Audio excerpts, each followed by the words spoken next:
समझ ले पहला हो समझ ले पहला ओ वीरा मारा तो समझ ले पहला हो समझ ले पहला ओ वीरा मारा तो समझ ले पहला हो समझ ले पहला मारा पहला हो समझ ले पहला ओ वीरा मारा तो समझ भाई बंधु और कुटुंब कबीला भाई बंधु और कुटुंब कबीला साथ चले नहीं तेरा रे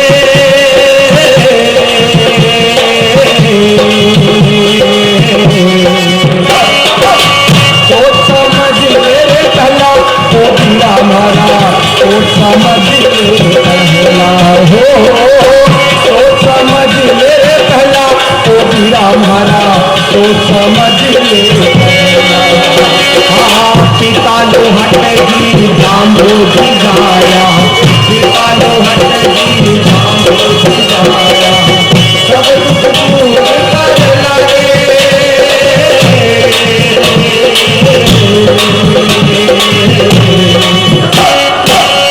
तो समझ ले पहला तो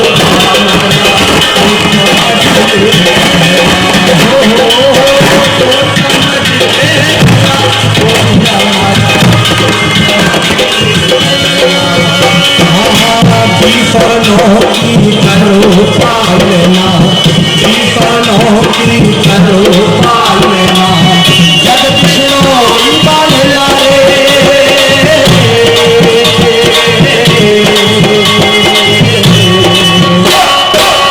तो समझ ले पहला ओ वीरा मारा तो समझ ले तो समझ ले पहला ओ वीरा मारा तो समझ ले पहला रुख देवता रुख काल है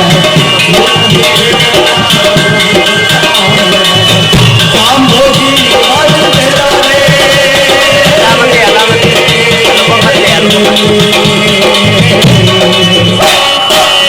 तो समझ ले पहला ओ वीरा मारा तो समझ ले पहला हो तो समझ ले पहला ओ वीरा मारा तो समझ ले पहला नाचो गाओ धूम मचाओ नाचो गाओ धूम मचाओ जाम्बोजी नाम मिला रे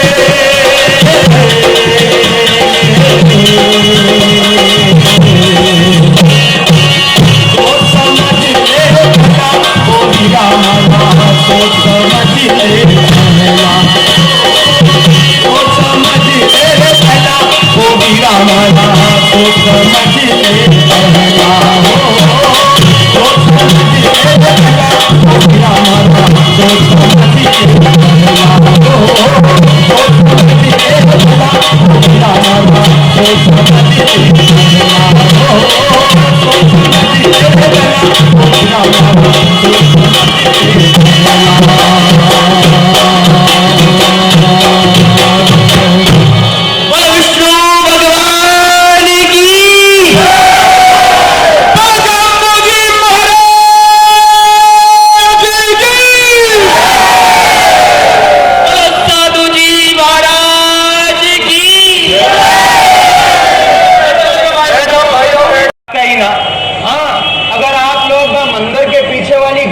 जमीन औरण के वास्ते दो तो ठीक, मैं अपना पेट खातिर आप ही उगाऊंगा और मजा से खाऊंगा। अब ठीक है साधु जी, ठीक है, अजी हम औरण को प्रबंध कर देंगे जी, क्यों भाई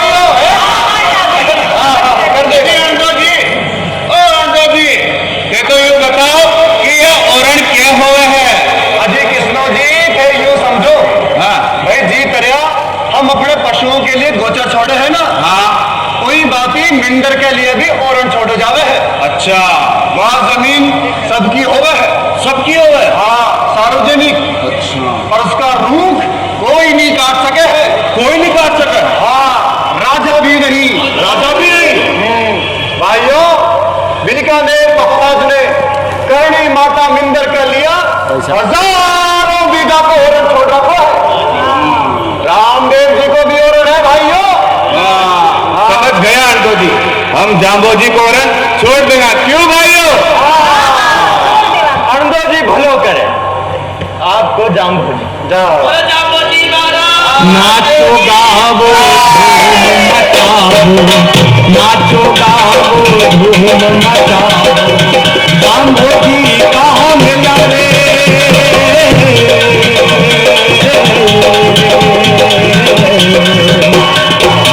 सोच समझ ले पहला तो कीड़ा मारा, सोच समझ ले पहला, ओ सोच समझ ले पहला तो कीड़ा मारा, सोच समझ ले पहला, ओ सोच समझ ले पहला तो कीड़ा मारा, सोच समझ ले पहला।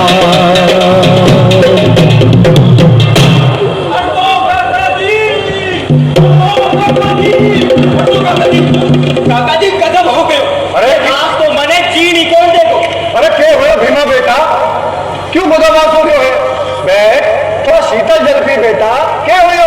काका जी जोधपुर गए हो, बिसारती और पंसारी से सौदा सट्टा खरीदवा। बठे जग में सदीक पटुआ की दुकान पर खड़ो हो तो अजब रो ऐलान सुने। महाराज को ऐलान हो, खोज में बंदी रहो। अरे नाम दो जी, कोई गिरधरदास भंडारी रो ढिंडो रहो, ये अब से जनता ने धुआं पर भी कर देना पड़ेगा। कहा धुआं पर वसूली? और के चाहते की धुआं पर वसूली? एक बाखड़ में जितना चूल्हा उतनी ही वसूली। ना जी ना, या तो कोई इंसाफ नहीं दिया। थोड़ी बहुत बच्चा पालने लायक मक्की ज्वार बाजरा हो गए हैं, उस पर भी लगान। घास मारी अलग से, महाराज मरे तो नुक्ते की वसूली, महाराज गद्दी पर बैठे तो निजराना, ऊपर से ये महाराज के नाते रिश्तेदार जो जागीरदार बन गए, अजी शिकार खेलने आए तो नजरानो, ऊपर से मुफ्त चाकरी, मुतालबा वसूला जाए जागीरदारों से, पर असल मार पड़े है ना वो जनता पर पड़े हैं। देखो चाचू जी, यूं समझो अगर महाराज मारवाड़ से बाहर कहीं लड़ाई में शामिल हो गए तो जागीरदारों से मुतालबा वसूल करे और जागीरदारों से लगान घास मारी चाकरी के नाम पर हम किसानों से ही वसूले हैं। अरे कृष्णो जी, लगान देवे जनता, सोना चांदी हाथी सरोपाओ, पालकी सरोपाओ, कंठी दुपट्टा सरोपाओ, कड़ा मोती मदीर दुशाला मिले महाराज साहब के भाई बंधु को, जी हुजूरियों को। हे विष्णु, कैसा जमाना आ गया है ये। जाम्बो जी भलो करे महाराजा अजीत सिंह रो, जो उन्होंने दिल्ली के बादशाह रफीउद्दौला पे दबाव डाल के औरंगजेब के जमाने के जजिया को हटवा दिया। अरे भाई पहले तो तीर्थ जाने पर भी कर देना पड़े। महाराज अजीत सिंह साधु जी, उनकी जवानी की बात ही कुछ और है। बचपन से कष्ट झेला है, पर अब उनका बुढ़ापा आ गया है और उनकी राजकाज में कमी चाल है। हाँ, उनका कोई दीवान भंडारी राजकाज पर हावी है, महाराज कुमार अभय सिंह, वो तो दिल्ली दरबार में है, और उधर आमेर का जय सिंह मारवाड़ पर हावी होने की फिराक में है। साधु जी, अंडो काका जी, माता के जवान बेटे देराज को सांप ने काट लिया है। हे विष्णु, अरे गजब हो गए। अरे देराज को तो 15 दिन पहले ही क्या हुआ है। काका जी उसके मुंह से झाग आ रहे हैं और उसका शरीर भी नीला पड़ता जा रहा है। हानि लाभ जीवन मरण ये सब विधि के हाथ, पर तुम एक बार देराज को मेरे पास लिया, अगर उसके प्राण जाम्भोजी की मेड़ी के पास निकले तो इससे अच्छी बात दूसरी नहीं होगी। जाओ।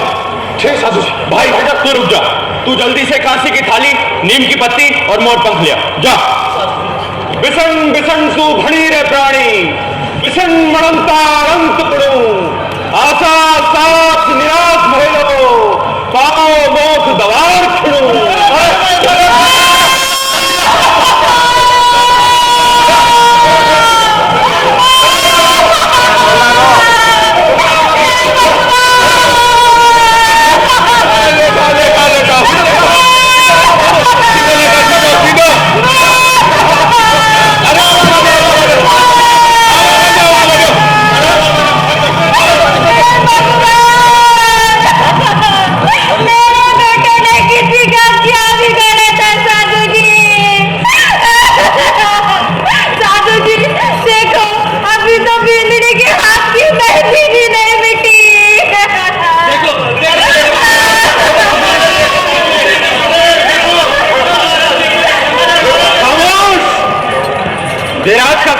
नहीं आया है।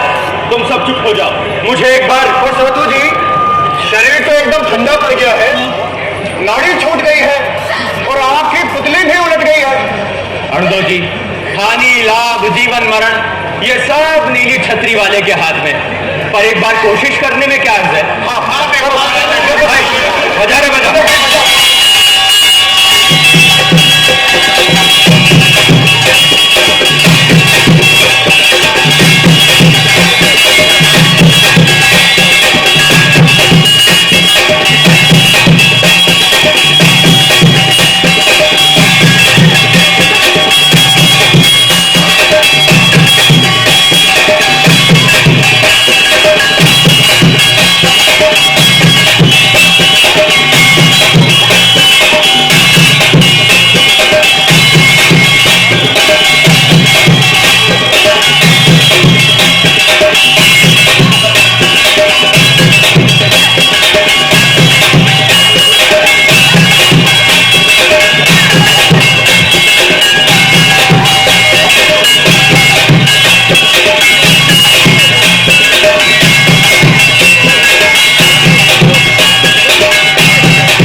तेरी बहू के भाग्य से तेरा बेटा जी उठा।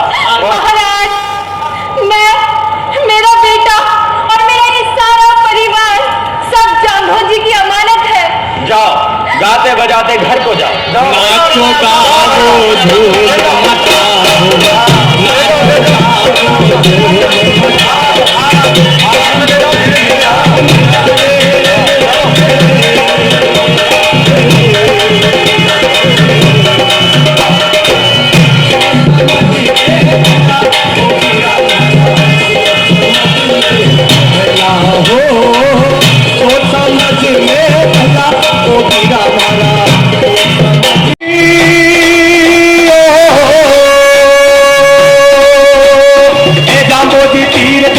मेरी का ढोक लगावा मनरेगा फूल चढ़ा ओ पीपा कन्या फूल के समरा समरा सरदार पिता लोहर जीरा पे कामाता हाथा जीरा लाल मारो हेलो मारो हेलो सुनो जी गांबो जी ओ जी मारो हेलो सुनो जी गांबो जी ओ जी मारो हेलो सुनो जी गांबो जी ओ जी मारो हेलो सुनो जी गांबो जी ओ जी मारो हेलो सुनो जी गांबो जी ओ जी मारो हेलो सुनो जी गांबो जी ओ जी। बोलो विष्णु भगवान की महाराज की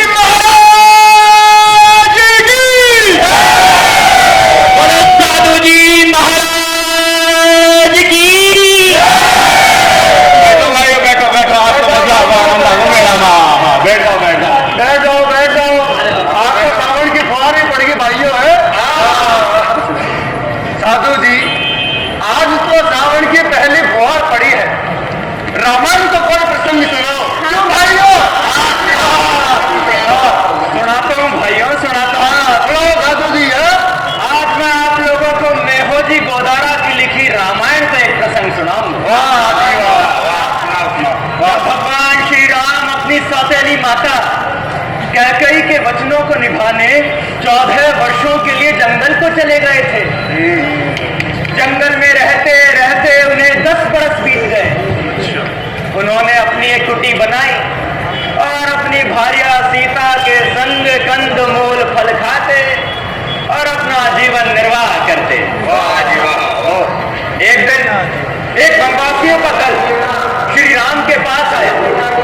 उन वनवासियों के मुखिया ने श्री राम से कहा कि हे राम, तुम राजकुमार हो, तुम पिछले 10 वर्षों से इस जंगल में रह रहे हो, यहाँ के कंदमूल फल खा रहे हो, जंगल का उपयोग कर रहे हो, बदले में आप इन जंगलों को क्या दे रहे हो? अगर आप इन जंगलों का भला नहीं कर रहे हो तो आपको क्या हक है यहाँ पर रहने का? क्या अधिकार है आपको इस वन संपदा के उपयोग का? प्रभु श्री राम मुस्कुराए और बोले, हे वनवासियों, आप सब मेरे संग आओ। ये कहकर श्री राम उन्हें अपनी पर्ण कुटी के पीछे ले गए। वहां एक बहुत बड़ा तालाब बना हुआ था। उस तालाब के किनारे खड़े होकर झाड़ फूक ये सब किस लिए? ये ढोल नगाड़ा झाड़ फूक ये सब तो दिखावा है अंडो जी, जिससे बीमार और उसके सगे संबंधियों को थोड़ा विश्वास हो जाए। वाह साधु जी वाह, प्रकृति ने भी क्या क्या चीज बनाई है। एक छोटे से पौधे की जड़ का रस आदमी को जीवन दे देता है। वाह साधु जी वाह, आप तो बहुत गुणी आदमी हो जी। अच्छा नवन प्रणाम जी। जाम्बो जी ने काल भेंट होवेगी जी का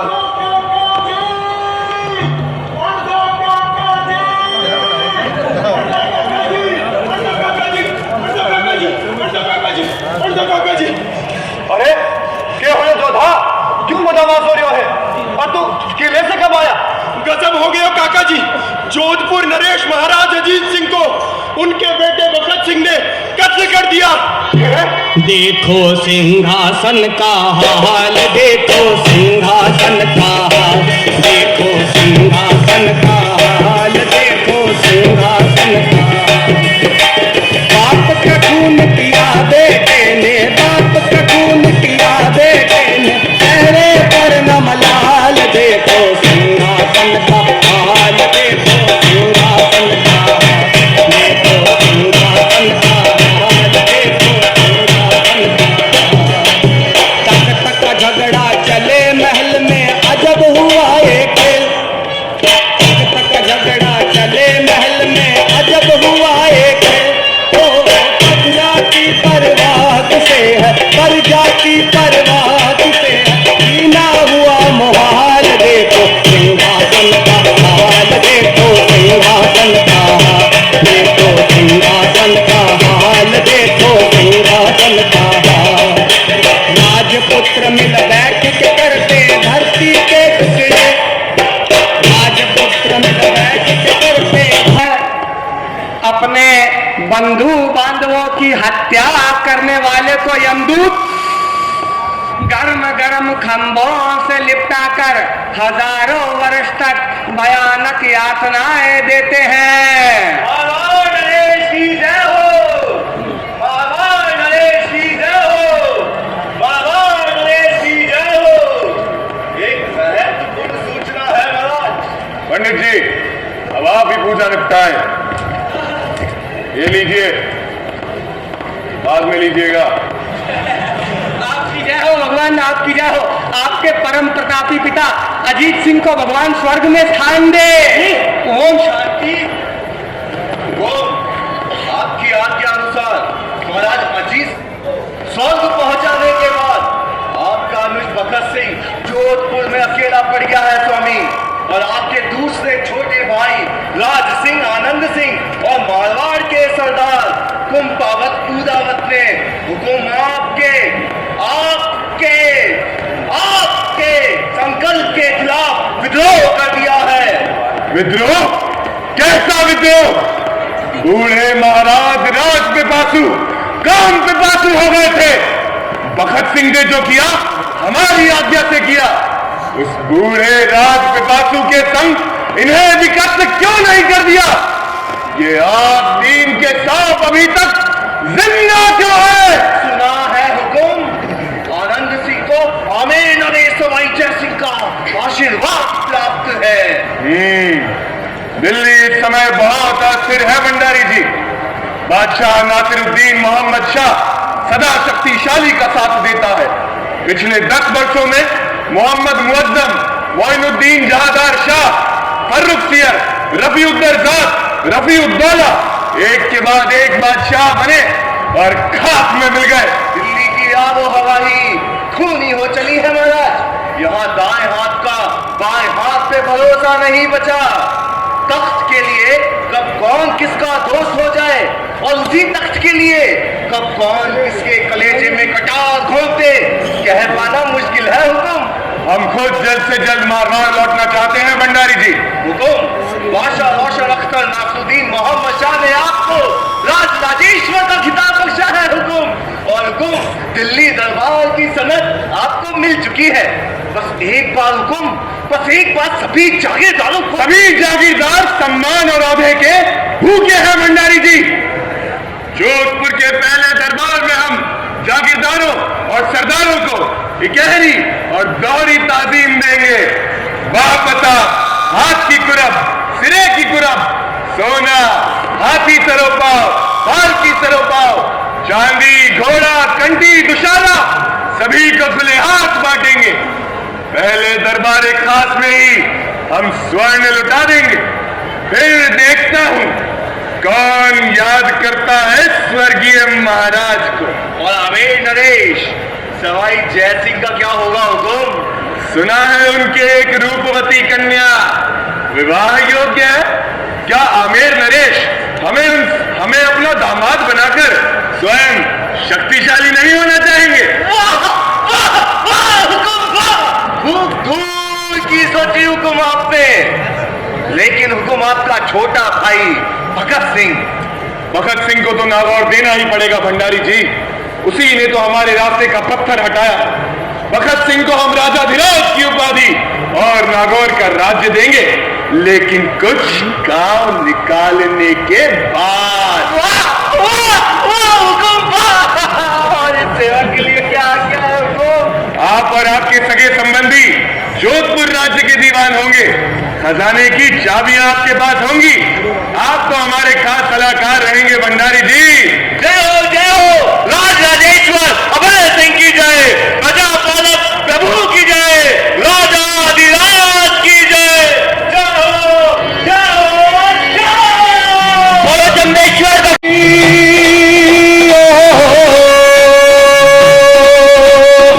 जांबोदी तीर धारी मेरी का ढोक लगावा, मनरेगा फूल चढ़ा ओ पीपा कन्या तू के समरा समरा सरदार पिता लोट जीरा बेटा माता हाथा जीरा लाल मारो हेलो मारो हेलो सुनो जी जांबोदी ओ जी, मारो हेलो सुनो जी जांबोदी ओ जी, मारो हेलो सुनो जी जांबोदी ओ जी, मारो हेलो सुनो जी जांबोदी ओ जी, मारो हेलो सुनो जी जांबोदी ओ जी, मारो हेलो सुनो जी जांबोदी ओ जी। बोलो विष्णु भगवान की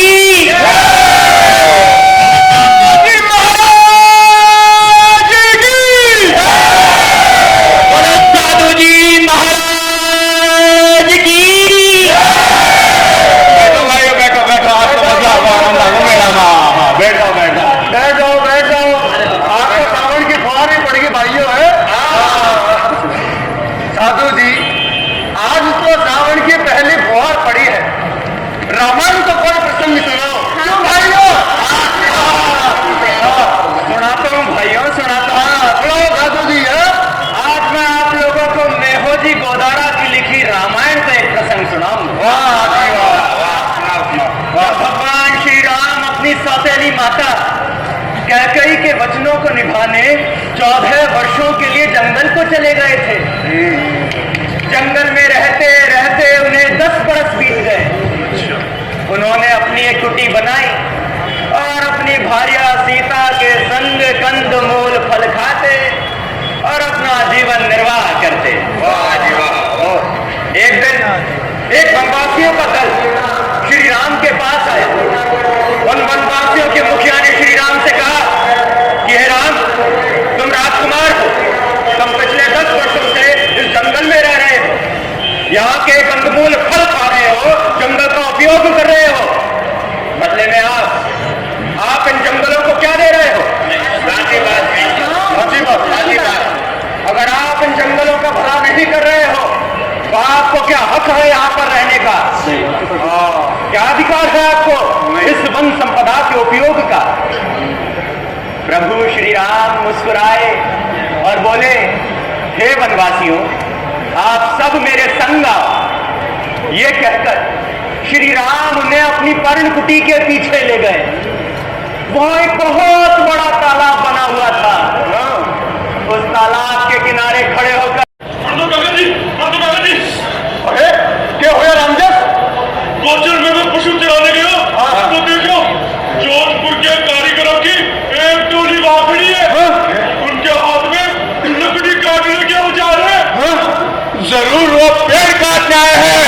मैं उनको माथा फोड़ दूंगा। चलो देराज, मैं भी तुम्हारे हे जामोजी, सावन की पहली फुहार के संग ये कैसी घटना? माँ, ये मुझे तो धीरे धीरे संभालने को है। जमानो ही पलट गयो है बेटी। पाप न करी रे प्राणिया, देखी अंधारी राती, सूर सवारो ऊँट सी, पछी पड़ी सी पर भाती। तू सही कहो अमृता, जमाना में पाप बहुत बढ़ गयो है। तभी तो 3 वर्ष बाद सावन में ढंग की बौछार गिरी और उस पर यह विपत्ति। हमें माफ करो चौधरी साहब, और दीवान जी ने हुक्म तो बजाना ही पड़ेगा। ये हुक्म दिया है दीवान जी ने? दीवान जी ने हुक्म दिया है कि खेदर जी गांव में जाकर पेड़ काटो। तुमने अगर एक भी पेड़ के हाथ लगाया तो मैं तुम्हारा माथा फोड़ दूंगा। शेरा, ठंडी करके खा, काका तो खड़ा है अभी। और दीवान भंडारी जी को लकड़ियों की क्या आवश्यकता पड़ गई? हाकिम के बाद तो हाकिम है चौधरी साहब। कोई कहता है कि महाराज साहब को किला बनाने के लिए चूना पकवाना, कोई कहता है कि राज राजेश्वर ने आमेर की राजकुमारी से ब्याह किया है। सोरंग महल के किवाड़ बनवाने, पितृहंता राजचोरों के रंग महलों को सजाने के लिए हरे पेड़ कटेंगे। हे विष्णु, सब बुद्धि देने। देखो कारीगर, हम नहीं चाहते यहाँ कोई फसाद हो, इसलिए आप लोग तुरंत यहाँ से वापस लौट जाएं। पर हम दीवान जी को क्या जवाब दें?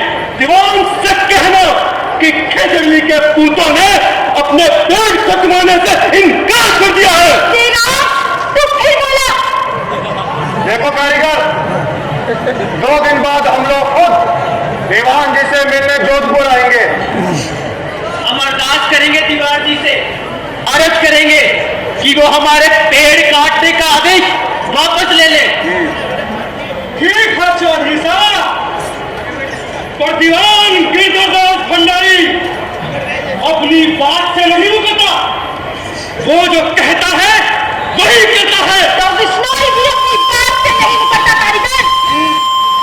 अरे दीवान ने तो राजा को वचन करा होगा,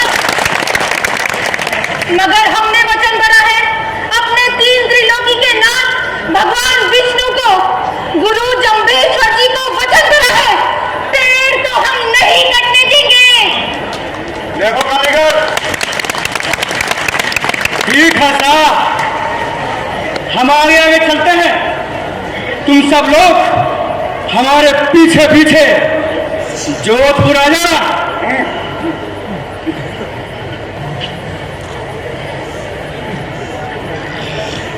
जोधपुर मत भूल जाओ चौधरी साहब, कहीं दीवान गिरधरदास भंडारी के खौफ से दोनों के आगे कोई न भरे।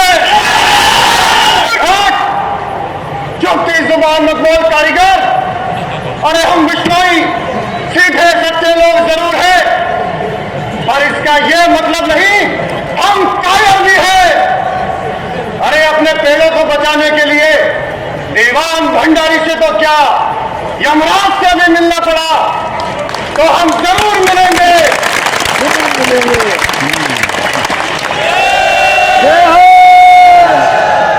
तुम अपनी सांडनी पर सवार होकर चलो कारीगर, हम आ रहे हैं तुम्हारे दीवान भंडारी से मिलने।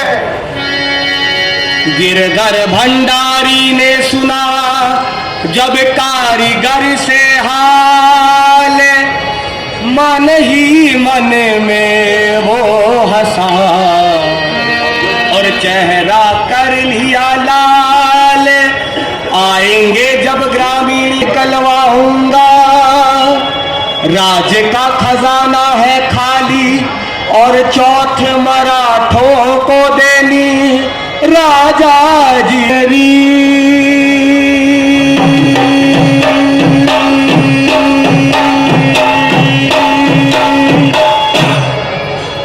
दीवान जी की जय हो, दीवान जी की जय हो। देव, छतरली गांव से कुछ लोग आपसे मिलने आए हैं। बेटा भेजो।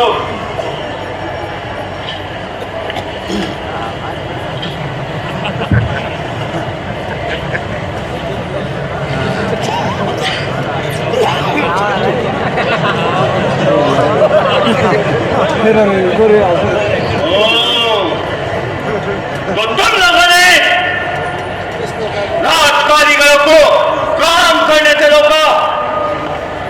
तुम्हें नहीं पता था कि वे राज राजेश्वर अभय सिंह की आज्ञा से वहां गए थे। मालिक, हमने इतनी ताब कहा कि आपके हुक्म की तामील न करें। जब तुम हुक्म के इतने ही बड़े ताबेदार हो तो कारीगर को काम करने से क्यों रोका? राज आज्ञा नहीं मानने का दंड तुम जानते हो। हम इसी वक्त तुम सबको कारागार में डाल सकते हैं। आप मालिक हैं दीवान जी, पर सरकार हम गरीब लोगों का तो जीवन ही खेजड़ी है। सरकार, हम उन्हें प्राण प्रण से उगाते हैं, लगाते हैं। मालिक, अगर खेजड़ी ही कट गई तो हमारे जीवन में बचेगा ही क्या?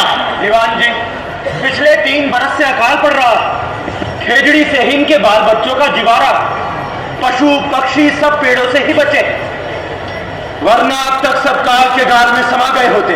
काल से तो बच गए साधु, पर दीवान के क्यों से नहीं बचोगे? दीवान जी, इतना गर्व तो रावण को भी नहीं हुआ था। तू किससे बात कर रहा है? ये नहीं जानता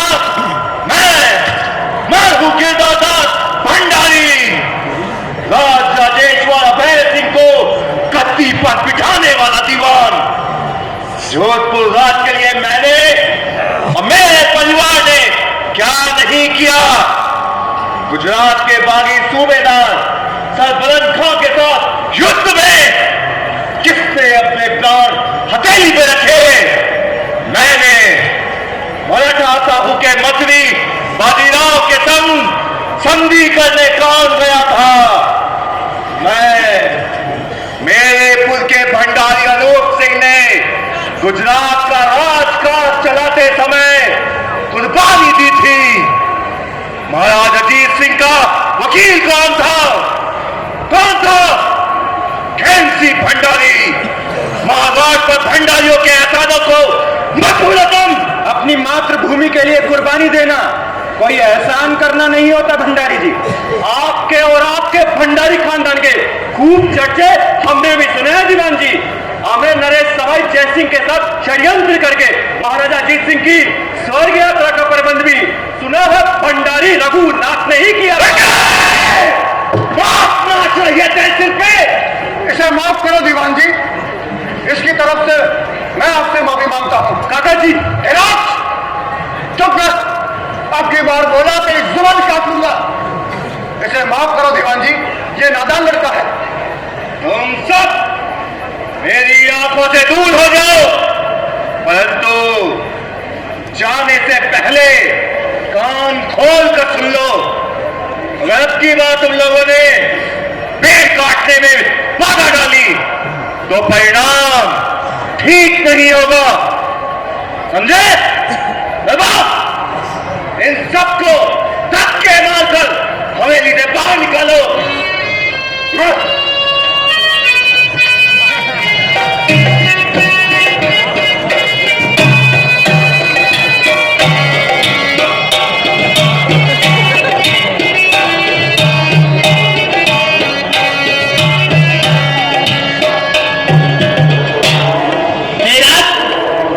तुझे वहां उबलने की क्या जरूरत थी?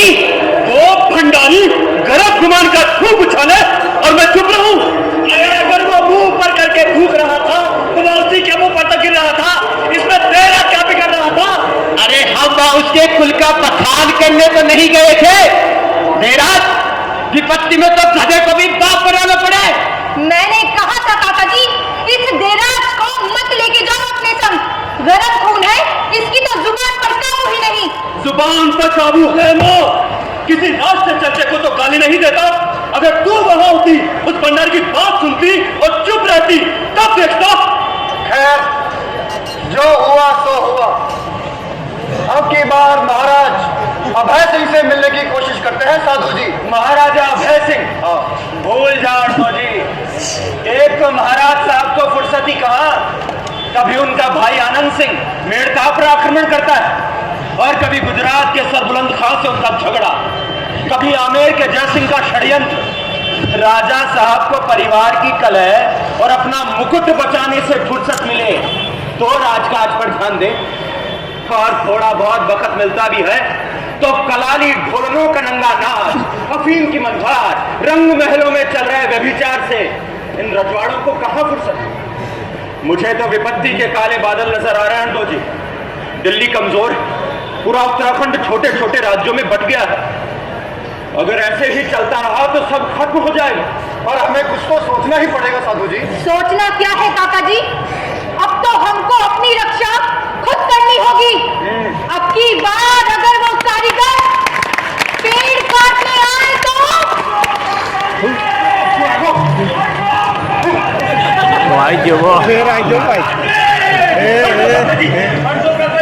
एक बार फिर वो कारीगर आ गए हैं और अब की बार उनके साथ 4-5 सिपाही भी हैं।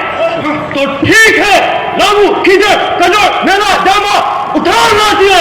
आज उन कारीगरों और सिपाहियों को क्या कहता है? चलो भाइयों,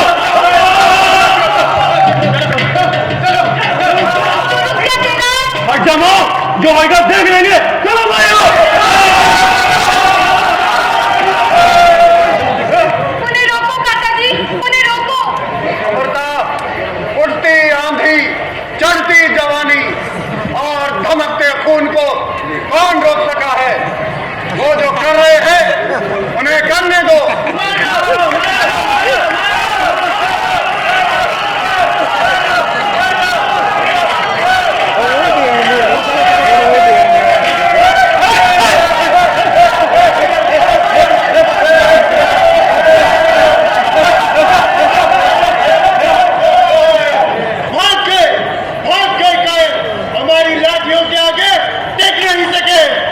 देख लो चाचा जी, बचा लिया हमने पेड़। शाबाश देराज, शाबाश। देख लो माँ, बचा लिए पेड़। शाबाश बेटा, शाबाश। भाइयों बहनों, आज का दिन हमारे लिए खुशी मनाने का दिन है। हमारे नौजवानों ने अपनी ताकत से ये दिखा दिया कि वे रात के उस हुक्म को नहीं मानेंगे जो हमारे ही जीवन का दुश्मन हो। अरे हम झगड़ा टंटा नहीं चाहते, मगर कोई हमारी शांत जिंदगी में पत्थर फेंकेगा तो हम चुप नहीं रहेंगे। भाइयों, खेजड़ी के औरण से पेड़ काटने आए थे। अरे खेजड़ी तो जीवन है हमारा। खेजड़ी के लिए तो पोलावास के बूदाया चरा मेहता ने चैत बदी 30 सन 1700 को तलवार से अपना शीश काटकर खड़ाना किया था। कर्मा और गौड़ा ने अपनी जान दे दी थी। खिलजी, मोटो और नेतू नाग ने अपने प्राणों का बलिदान कर दिया था। जाम्बोजी ने अपने 29 नियमों में कहा है जीव दया पालनी रूख लीलो नहीं खावे। संत जम्भेश्वर ने साफ साफ बोला है, हरि के कहनी मंडप मेरी ता हमारा दासा। संत जम्भेश्वर ने अपने जीवन काल में अकाल देखा था। पानी और 2 मुट्ठी अन्न, पानी और 2 मुट्ठी अन्न के लिए बिलखते बच्चे। अरे बागर देश के रेतीले टीलों में वो इसलिए रहे कि वे गरीब जनों के कष्टों को जानते थे। अरे उस हाकिम भंडारी की तरह नहीं जो राजा का खजाना भरने के लिए हम गरीबों के पेटों पर ही लात मारे। भाइयों, आपने काले नाग की पूंछ पर पांव रखा है, वो पलटकर वार जरूर करेगा। काले नाग को लट से ही रोका जाता है ठाकुर जी। खैर, अब तुम सब अपने अपने घरों को लौट जाओ।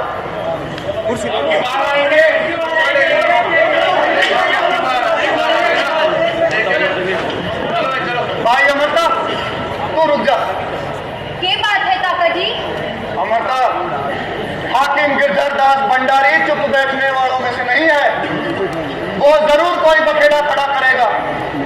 देराज का खून गर्म है, वो मरने मारने पर उतारू रहता है। तू उसे कुछ दिनों के लिए कहीं बाहर भेज दे। पर उसे कहाँ भेजूं काका जी? भाई, कई महीनों से तू बहू को पीहर से बुलाने की बात कह रही थी, तो तू देराज को उसके ससुराल भेज दे। वो हमेशा मरने मारने को उतावला रहता है। पर महाराज, ऐसे वक्त तो वो नहीं जाएगा। अमरता बाई, फुचकार के लड़के रोध होके उसे बाहर भेजना जरूरी है। अमरता, ठीक है साधु जी, ठीक है काका जी, मैं उसे ससुराल भेज दूंगी। अब क्या करें? काला नाग बिल में करवट बदल रहा होगा, जरूर वार करेगा।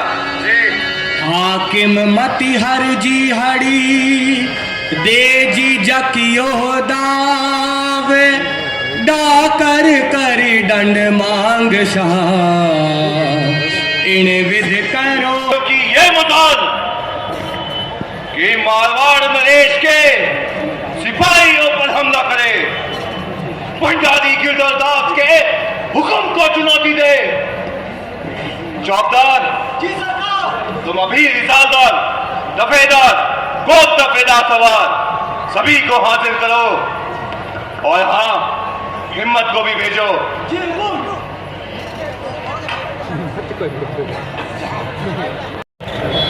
तुम भंडारी जी। हिम्मत, महाराज की क्या खबर है? महाराज राज राजेश्वर अभय सिंह लोग इस नागौर में है, और हमारे आदमियों की खबर है कि वो जोधपुर जल्दी ही कूच करने वाले हैं। इसका मतलब जो कुछ भी करना है महाराज के जोधपुर आने से पहले ही करना है।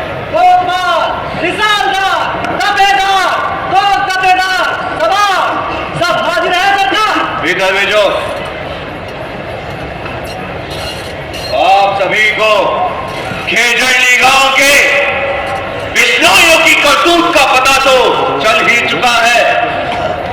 राज का खजाना खाली है, मराठों को चौथ देनी है, शत्रुओं के आक्रमण का खतरा लगातार बना हुआ है, हमें किले की दीवार बनवानी है, उसके लिए धन भी चाहिए और लकड़ी भी।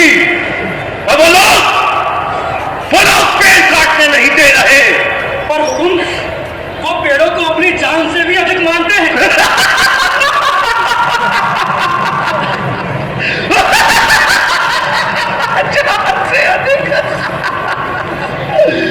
आदमी को सबसे ज्यादा अपनी जान प्यारी होती है, तो फिर उन्होंने जो राज आज्ञा का उल्लंघन किया है उसका दंड तो उन्हें मिलना ही चाहिए। मैं आदेश देता हूं कि उनके सारे पेट काट दिए जाए। पर हुकुम, वो लोग मरने मारने पर उतारू है। तो राज की बात किस लिए है? आप कारीगरों के संग पूरा अमला लेकर जाएं, हथियारबंद घुड़सवार, तलवारबाज सिपाही सब, और जो विरोध करे उसे गिरफ्तार कर लिया जाए और उस लड़के को बांधकर हमारे सामने पेश किया जाए जिसने हमारे सामने बड़े बड़े बोल बोले थे। भय बिन प्रीत न होई गुसाई। अगर इसी तरह प्रजा राज आदेशों का उल्लंघन करती रही तो राजकाज धूल में मिल जाएगा। हम खुद वहां चलेंगे। जाओ, आदेश का पालन हो। गिरधर भंडारी ने सबको रोष में दियो आदेश सुनाए। रोष में दियो आदल दी जाए। खेतरों की पाल तोड़ दी सेना में जल करती इधर गांव से गुजर गई तो ग्रामीण धन करते हैं राज। गांव से गुजर गई तो करते हैं राज। 4-20 कारीगर चलते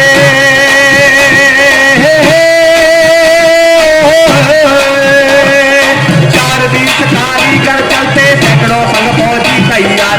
4-20 कारीगर चलते सैकड़ों संग फौजी तैयार। इधर निकलती है खेजरली कहता है ये अत्याचार। इधर निकलती है खेजरली कहता है ये अत्याचार। अर्जो काका जी, अर्जो काका जी, अमर काका की, पूजा जी, कृष्णा जी, अरे सुनो भाई सुनो, अरे जोधपुर की मौज आ रही है, जोधपुर की। अरे सुनो भाइयों, अरे सुनो भाइयों सुनो, आगे आगे कारीगर, पीछे पीछे पैदल सिपाही, हाथ में तलवार चमकाते चले आ रहे हैं। उनके पीछे हाथी, घोड़ा और ऊंट भी है, साथ में बड़े बड़े तोप तमंचे भी। हो सकता है कि चाचू जी फौज नागौर कूच कर रही हो। अरे तो हाथ में कुल्हाड़ी लिए कारीगर क्यों है? अब समझने को कुछ बाकी नहीं रहा है काका जी। काला सांप करवट बदल रहा है। तो हमारे हाथों में भी चूड़ियां नहीं अमर काका की। आने दे, आज देराज होता तो देखना चाहिए। हाँ हाँ, कैसे हो गए हो, बावले हो गए हो। अरे रात की खूनी फौज का सामना इन लाठियों, दराजों और हथौड़ों से करोगे। चींटी की तरह मसल डालेंगे तुमको और हमको। मैं कहती हूँ बेवकूफी मत करो बेवकूफी। और फेंक दो ये लाठियां, दराजे और हथियार। अंडो काका जी समझाओ इन्हें। अमरता ठीक कह रही है, लाठियों और पत्थरों का जमाना नहीं है ये। फेंक दो अपनी लाठियां और निहत्ते उन क्रूर जालिमों के सामने खड़े हो जाए। अरे वो रुपया चाहते हैं, कहां से दे रुपया? गरीब के बड़े खजाने भरे हैं। अरे हमें नहीं चाहिए राजपाट, हमारे पेट की आग तो हम भी बुझाते हैं कड़ी मेहनत से। उसके लिए गरीब का जीवन क्या जीवन? भाइयों मैं तो कहता हूं मत फेंको लाठियां। अगर वो 10 को मारेंगे तो 5 को हम भी स्वर्ग पहुंचा देंगे। बात को समझो किशोर जी। बात तो समझ में आ रही है मरता। आज के दिन के लिए ही तूने देर रात का गांव से बाहर भेज दिया था। क्रोध ने तुम्हारा भेजा खराब कर दिया चाचा जी। विराज गरम खून है, उसे भेजने के लिए मैंने ही अमरता से कहा था। हम अगर हथियार फेंक भी दे तो क्या? अरे वे तो धन के लुटेरे हैं। अरे हमने रुपया नहीं दिया तो वे खेजड़ी काटेंगे, और रुपया हमारे पास है नहीं। अगर उन्होंने एक भी खेजड़ी पर कुल्हाड़ी चलाई तो मैं उनकी जान लूंगा। नहीं, वो एक भी खेजड़ी पर कुल्हाड़ी नहीं चला सकते। कौन रोकेगा उन्हें? मैं रोकूंगा, तुम रोकोगे, अमरता रोकेगी, चीमा रोकेगी, हम सब रोकेंगे। सुन लो सब लोग कान खोलकर, रात की खूनी फौज का मुकाबला करना व्यर्थ है। अरे वे हर तरह से हम पर भारी हैं। उनके संग चमकती तलवारें, धारदार कुल्हाड़ियां हैं, तो तमंचे हैं। अरे वो जान ले सकते हैं। तो हमारे पास उससे भी बड़ी ताकत है। क्या वो जान ले सकते हैं?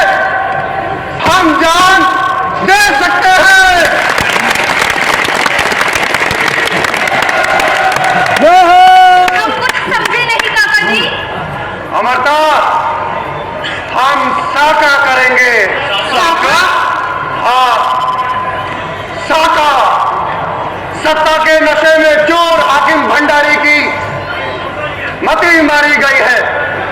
अरे वो दुनिया को ताकत से ही अपने सर में झुकाना चाहता है, पर उसे नहीं मालूम कि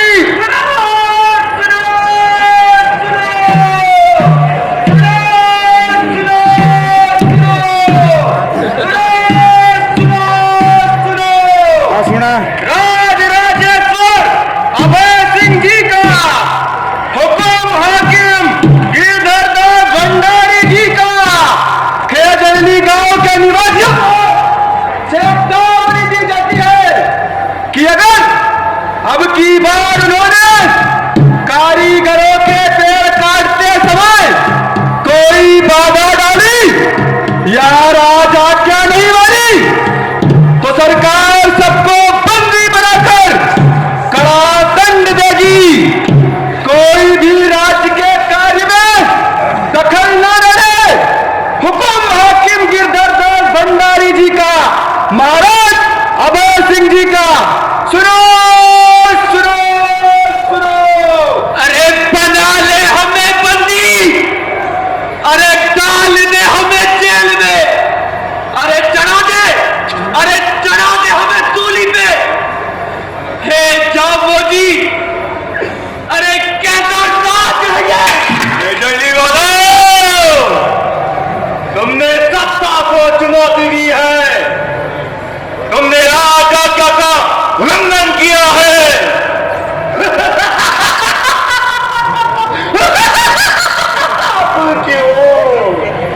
अब क्यों साहब सुनने मारता जो अपनी लंबी जुबान से बड़ी बड़ी बातें बना रहा था। यदि अपनी जान की खैर चाहते हो तो अपने अपने घरों को वापस लौट जाओ। ये मेरा आदेश है। अपना आदेश वापस ले ले भंडारी, वापस ले ले अपना आदेश। अरे भंडारी, सोने की खाना को तलवार की चमक ने तेरी बुद्धि हर ली है। भंडारी, मैं खेजड़ली गांव का मुखिया बिश्नोई अंधो हाथ जोड़कर तुझसे अरदास करता है, अपना आदेश वापस ले ले और ये अनहोनी रोक ले, वरना ये सारी दुनिया देखेगी। मुखिया, तुमने सत्ता को चुनौती दी है, तुम लोग सत्ता की ताकत को नहीं जानते। तुम नहीं जानते मेरे गिरधरदास भंडारी के आदेशों को नहीं मानने का अर्थ। अब हट जा मेरे रास्ते से, ये मेरा हुक्म है। हुक्म तो हम सिर्फ जाबो जी का मानते हैं भंडारी। तू एक भी पेड़ नहीं काट सकेगा। इतना गरम संभालो कुलारिया और काट डालो खेजड़ी। खेजड़ी हमारी माँ है भंडारी, और अपनी माँ पर कुल्हाड़ी चलती कोई बेटा बेटी नहीं देख सकता। चलो कुलारिया।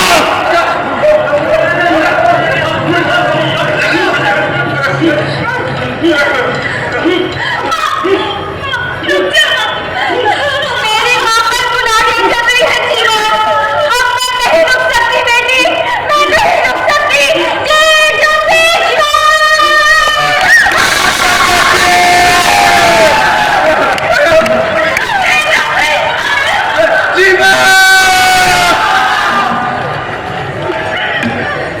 जय अरे भंडारी, अरे अब भी मेरा कहा मान ले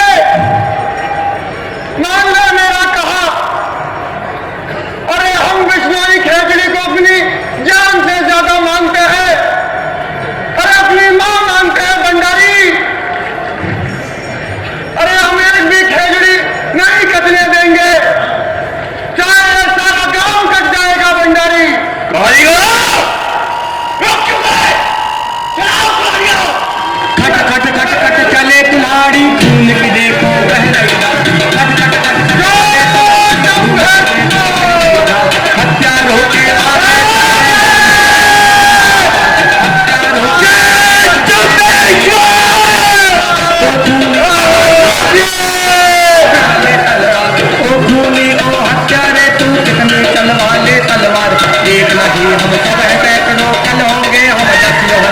एक नहीं हम सब है सैकड़ों, हम 10,000। लोभी आंखें खोल ले तू भी कर ले कितने अत्याचार, लोभी आंखें खोल ले तू भी कर ले कितने अत्याचार। शीश कटे पर वृक्ष कटे नाली है हमने मन में डाल, शीश कटे पर वृक्ष कटे नाली है हमने मन में डाल, शीश कटे पर वृक्ष कटे नाली है हमने मन में डाल, शीश कटे पर वृक्ष कटे नाली है हमने मन में डाल।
मैंने क्या पाप किया था जो तुमने ये बलिदान किया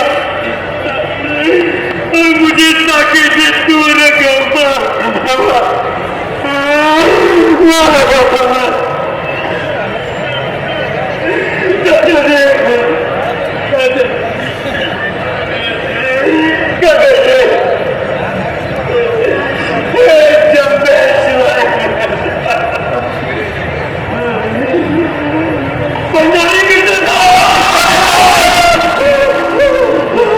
अपमान मत कर इनके बलिदान का, इस भंडारी को अपनी मौत मरने देते रहो, जिंदगी भर ये खून इसकी आंखों में तैरता रहेगा। इन लोगों ने जो बलिदान दिया है वो तो अमर रहेगा।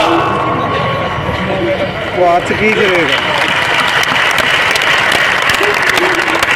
की सगंध खाकर कहता हूं कि इस राजा का राज नहीं चलेगा। इसके भाई बंधु ही इसको सिंहासन से उतार कर धूल में मिला देगा।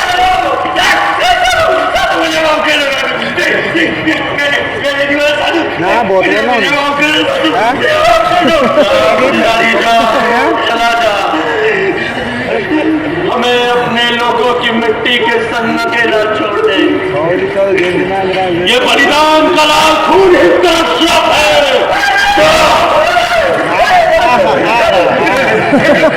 हाय मैंने ये वाला सालू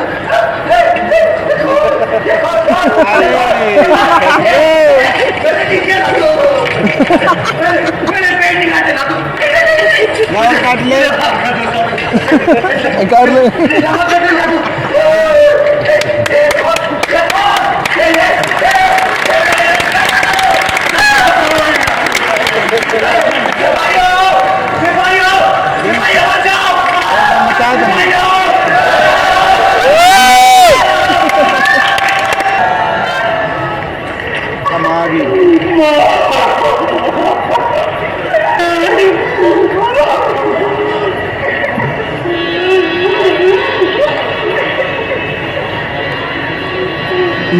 भाई बंधु और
फल उपजाए। लाल तलैया नदी बनाई नदिया में है नाव तिराई। लाल तलैया नदी बनाई नदिया में है नाव तिराई। नर नारी की प्रीत बनाई प्रीत रीत के गीत बनाए। नर नारी की प्रीत बनाई प्रीत रीत के गीत बनाए। तेरा ही तुझको अर्पण है हम तेरे दरबार। तेरा ही तुझको अर्पण है हम तेरे दरबार। कैसी तू में